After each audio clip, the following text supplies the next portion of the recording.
Welcome to HITshow, your go-to source for today's leading healthcare business headlines. I'm your host, RHONDA Brooks. It's Tuesday, December 9th. Today's theme is resilience is not optional. Whether that's patching a high-severity vulnerability sitting in your web stack, maintaining continuity during downtime, or building the data foundations that will shape how healthcare uses AI at scale. Plus, a milestone hospital opening that has real implications for long-term operating costs and infrastructure. Here's what we're covering. We start with a cyber item that's especially relevant because it can sit in plain sight in modern web environments. Anika, what's the executive takeaway? RHONDA, CISA has flagged a critical vulnerability commonly referred to as React 2 shell, tied to React server components, and the bigger signal is that it's on the list of vulnerabilities associated with real-world exploitation. For healthcare leaders, the practical risk is that React-based frameworks power a lot of web apps that touch patient access and internal workflows.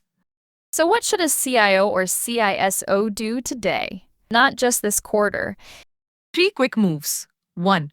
Confirm whether any internet-facing apps in your environment rely on React server components in affected configurations. 2. Prioritize patching and redeploying those services, not just updating a ticket. 3. Increase monitoring for suspicious requests and unusual server-side activity tied to those app endpoints, because this is the kind of exploit that can become an initial access path. 3 things that can be done today. Thanks, Anika. Staying on resilience, Nate's spare tire has new funding, and we've got a soundbite from Allen. What's the headline? RHONDA, Spare Tire has raised $3 million to expand its approach to EHR continuity, helping providers keep access to essential patient information during outages caused by cyber attacks, weather events, or planned maintenance. With the increased frequency of these issues, co-founder Allen Alashi points out the severity of these problems for health systems. The spare tire is going to really offer a lot to the health systems and health industry in general. Panic sets in amongst perhaps first nurses, doctors, patients' family. Everything becomes like a nightmarish scenario for hospitals. And then paper charting becomes the only viable option to continue giving care to patients. So demand must be really high. The demand is unbelievable. As a consequence, we got to get proper sales team in position. Also, marketing has a lot to do. We have to educate the market through the solution and how this can solve their problem with the AHR. And also, we need to hire people for operations, more developers, and also, last but not least, sales. We also going to ramp up with our sales team. Nate, translate that into 2 questions a COO or CIO should be asking this week. They should be asking what's our real time to continuity when the EHR goes dark, not the policy, the actual workflow under stress. Then they should be asking, how fast can we reconcile cleanly afterward? Because the hidden cost isn't just the outage, it's the rework, documentation cleanup, and downstream revenue cycle drag. That's the executive lens. Thanks, Nate. Now to the federal picture. Jade, what's happening here? RHONDA, HHS is moving forward with an interagency AI data platform with C3 positioned as the technology partner. The focus is on building a shared foundation that can bring together large health datasets across agencies, including connecting research-oriented datasets with program data like claims. And why does this matter to health system leaders who don't live in DC? Because this is how expectations form.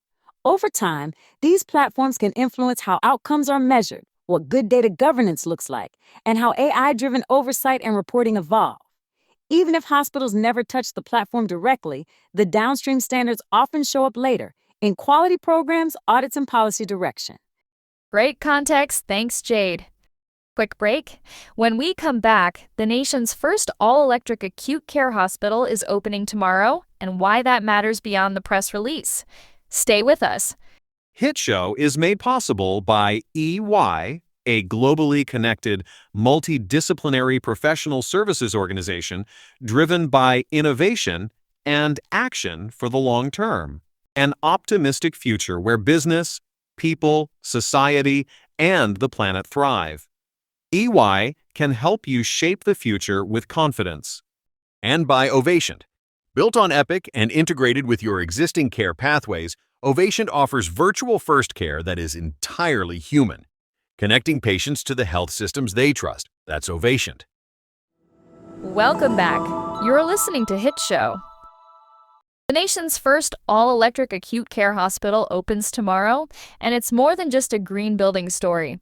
It's UC Irvine Health's new all-electric acute care hospital in Irvine, California. A major campus expansion intended to add capacity for Orange County's growth while showcasing a lower emissions, modern infrastructure model. Logan Stokes has been looking at what this means for infrastructure planning. So, this is a milestone build. But what's the operator takeaway?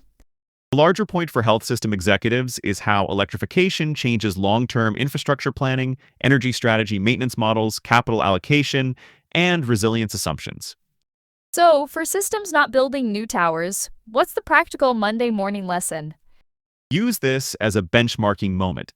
Identify which parts of your footprint can be electrified first, what it does to redundancy and backup planning, and how you evaluate total cost of ownership when you combine utilities, maintenance, and risk exposure.